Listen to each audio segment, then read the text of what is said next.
Welcome to Buckeyes Tomorrow Morning for Friday, April 21st. I'm your host, Tom Orr. The Indiana game is in 135 days, the game against Michigan in 219 days. But long before the Indiana game, there is the NFL draft. Going to be a number of Buckeyes selected near the top of that draft. That number, exact number is going to sort of depend on the mock draft you're looking at. But one person who is almost certainly going to be at or near the top of that draft is CJ Stroud, Ohio State's quarterback. And CJ Stroud's draft stock, CJ Stroud's draft reputation has been in the news a little bit this week. It might even be stupider than the typical pre-NFL draft stuff. We want to talk a little bit about that. My guest today is Tony Gerdeman. He is blowing off an appearance at the Manning Academy passing camp to be here. Tony, I really appreciate you passing up on the opportunity to hang out with Eli and Peyton to be here. Yeah, and just remembered I didn't tell him I wasn't going to be there, so... thank you, Tom, for having me. I'm probably in a little bit of hot water right now, but, always worth it to be on your show. Well, here's what we're talking about. In case you have not been on Twitter, bless your heart, you are living life right. But in case you have not been on Twitter or the internet recently, here's what's going on with the Manning Passing Academy and CJ Stroud. Brady Quinn, the former Notre Dame quarterback, former Cleveland Browns quarterback, current Fox Sports personality, was talking to a couple of reporters and said about CJ Stroud, quote, "There's some other stuff about interviews. For example, the Manning Passing Academy, I've been told he committed to it the night before and then didn't show up. That's football royalty. And when you do that, it's going to set off some alarms for people like, hey, man, that's not how you conduct yourself, especially around the Manning family or just in general for you to be a franchise quarterback." It has sort of come out now that CJ Stroud was, maybe that's not exactly how it went down. Tony, where does this rank among stupid reasons not to draft a quarterback? Well, it's well below the look in their eye. Certainly well below amount of dog in them. But this is pretty bizarre. And the logistical aspect aside, like, you have to commit to the passing academy well before the night before.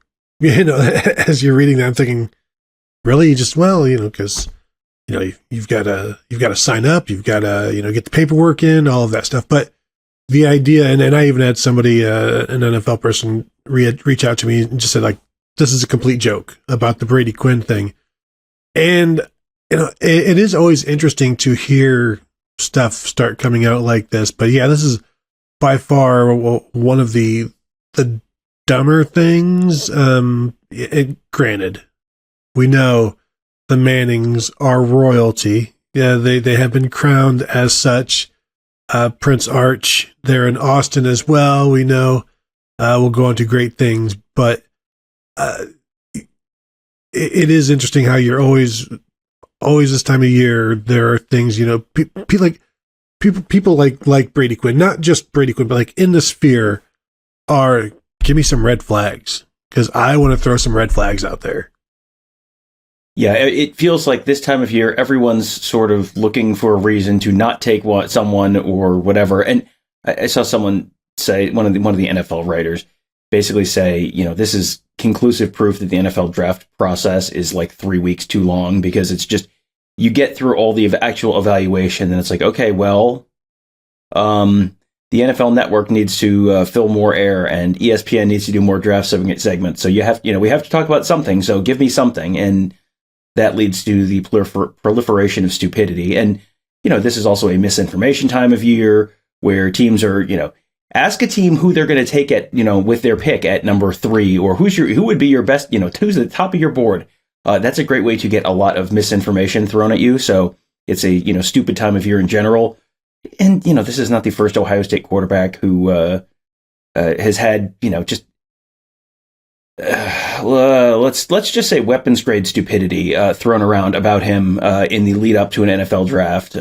Justin Fields, he kind of went through some of the same stuff with, before his draft process. So, I don't know, Tony, is this part of the reason you went back and looked at all the quarterbacks taken in the top 10 in the last 15 years and all the quarterbacks taken in the top 5 in the last 15 years.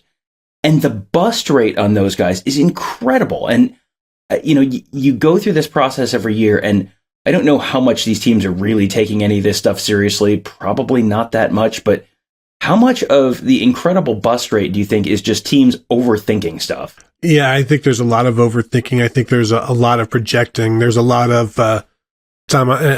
You and I probably both ran into this when getting married. Our wives are like, "We can fix them. We can change him. We can turn him into something better," and you can't. And our wives have both figured that out. But there's the Anthony Richardson thing. Like you see him, sometimes you can't hit the broadside of a barn, but they're like, "Well, we've got good barns. We can get him there." But even the guys that are just normal prototypes that, have all of the tools and look good in college doesn't mean they're going to turn out. And you mentioned, so there have been 29 quarterbacks drafted in the top 10 of the last 15 years. And I've always believed, and I think other people have said this, like you're bad about 500 in first round quarterbacks. So, but I wanted to just, let's see how good they are at the top of the first round, because certainly the hit rate is going to be higher in the top 10 than it would, 1 through 32. But it's not, because by my count, and of the 29, like depending on who you want to say is and it's not necessarily bust, but it's not clicking. It's Jared Goff, who gets drafted number 1 overall by the Rams, but eventually gets traded to the Lions. Like, how do you view that? He had a good year with the Lions, but what's he, did he fulfill the plans with the Rams? I don't think so. And so like it's right around 50% of the top 10 picks that have worked out. But when you go to the top 5, and so there've been 21 picks in the top 5 in the last 15 years. And by my count, about 8 of those have worked out. And that's just ridiculous. That is ridiculous because, 8 of 21, you would figure, okay, picking, let's pull a random Browns example out. I don't know, Brady Quinn, who went somewhere in the, 18, 19 kind of 22. range. Late for 22, okay. And then, what's his name? The geriatric they took out of Oklahoma Whedon, State. 22. Brandon Whedon, 22, yeah. If you're picking at the back half of the first round, it's like, okay, all the, this is, you were like shopping for Christmas lights on, December 28th. Like, okay, yeah, the price is cheaper, but all the good stuff is gone. So, you expect to miss on those guys. To have the top 5 guys just batting, 333, something like that. I mean, that's remarkable, because you think about how much time these teams spend evaluating these guys, how many interviews, how many tests, how many workouts, all that stuff. You've got all this film from college, and then you're doing no better than essentially a flip of a coin. I mean, you're not even doing as well as a flip of a coin. And we were talking before the show, among the 8 guys who have worked out, you're including a bunch of guys who are in, just finished their second year, third year. I mean, so you don't even really know how those are going to work out. I mean, to me, that just feels like there's overthinking here. Like, you might just do better. The old Malcolm Gladwell book, Blink, where it was like your just immediate reaction, your instantaneous reaction is as good as or better than what you would do after you are, do years of research. Would they be better off just, you come out of the college season, you've seen them play, go work them out once, go do an interview, and then draft them on January 28th or something like that? I mean, just, it shouldn't, I think honestly, there's so much overthinking that you get too clever, and then you do what I did with the black stripe draft.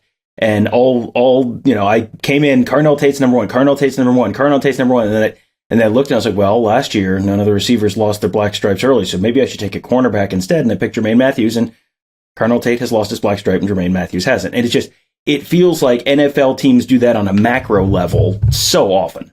It's paralysis by analysis at times too. It's like when you drive into you go into a new fast food place, you've never been there before, and you hit the drive-thru and you're looking at the menu board, and you just freeze up. You're like, I just cheeseburger and fries. I don't know.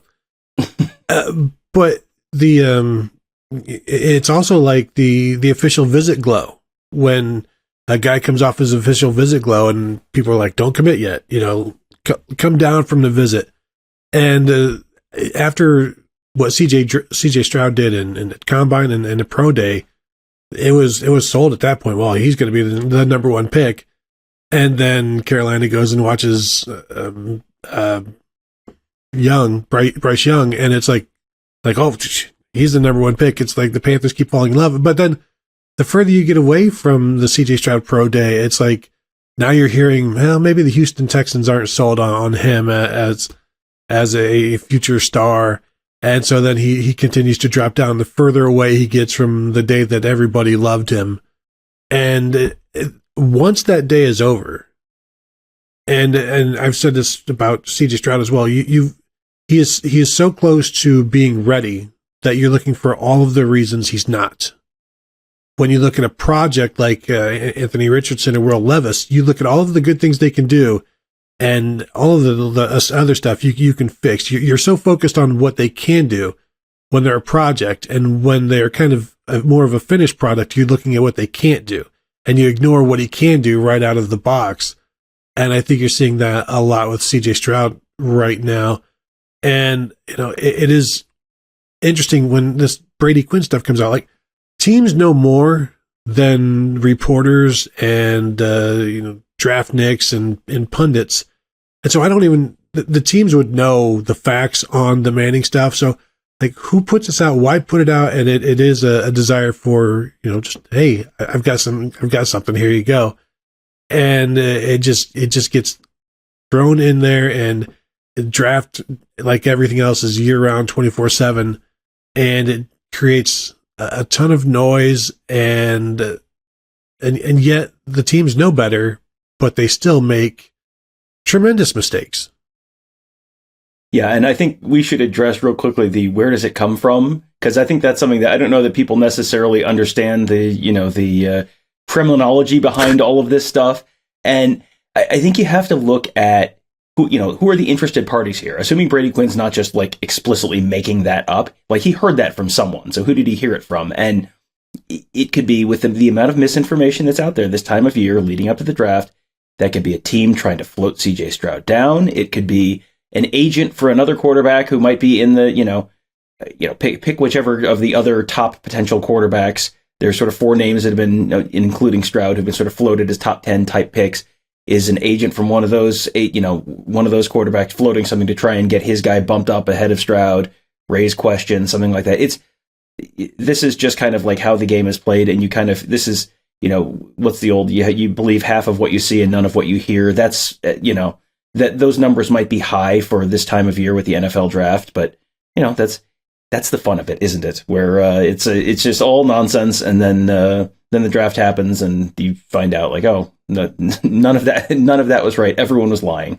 And it can just take one wacky throw across your body at a pro day for everybody to fall in love with you, like or one team, the New York Jets, to fall in love with you, like they did with Zach Wilson. And again, maybe we should emphasize that. And it only takes one team to fall in love with any of the busts, and to take them. Not going to cite the Bears and Mitch Trubisky, trading up for that and leaving so many other guys on the table. Perhaps Patrick Mahomes at 10. We don't need to, legislate that. I mean, yeah, but Mitch Trubisky would have been much better in those State Farm commercials. So, I mean, you gotta take that into account too. Well, now with Kevin Warren in charge in Chicago, I feel like things are going to start picking up. Yeah, business is booming in Chicago.